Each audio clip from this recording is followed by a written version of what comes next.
we started to hear that something was afoot in Crimea, by that time, in a number of Ukraine's bigger cities, we'd seen efforts on the part of Russian-leaning groups to storm public offices, to kind of take over the town hall. And to be quite honest, our first reports to London were that we understood that something similar was happening in Crimea. In fact, armed forces were appearing across the peninsula. These little green men, as they came to be called, wore unmarked uniforms and carried modern Russian weapons.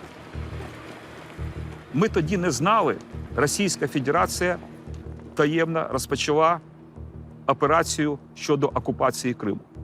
Коли весь світ дивився на Майдан, вони почали оккупацию Крыма. Спираль антиконституционных действий на Украине начала закручиваться. Когда люди в Крыму почувствовали себя в опасности, у людей возникло желание защититься. Вот с чего все началось. In Washington, the president was briefed on the situation. So far, he'd kept the crisis in Ukraine at arm's length.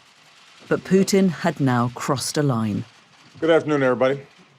We are now deeply concerned by reports of military movements taken by the Russian Federation inside of Ukraine.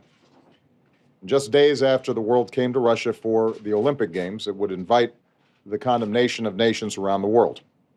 And there will be costs for any military intervention in Ukraine. Who those forces are in Crimea? Are they Russian forces? Obama called in his top advisors. The president was keen for action, not military action, but economic action, which can be very powerful if the US is doing it. And the natural thing was to turn to sanctions.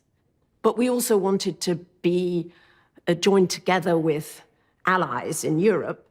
And we in the US knew that the economic costs of sanctions on Russia and of any counter-sanctions by Russia would be felt much more strongly in Europe than in the United States. Obama would let the Europeans take the lead.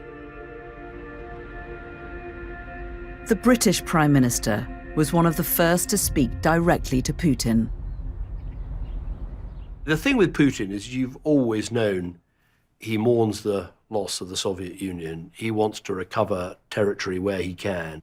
And I said to him, you know, this is illegitimate action. Ukraine is a legitimate country. It has its own borders. Cameron said what had happened was just completely unacceptable. One country had literally seized a chunk of territory from another country and claimed it for itself. And when was the last time that had happened in Europe? Maybe the Second World War, and it hadn't happened since. And Putin's response was that Crimea basically historically always been part of Russia and was their territory. This is my backyard. Keep out of it.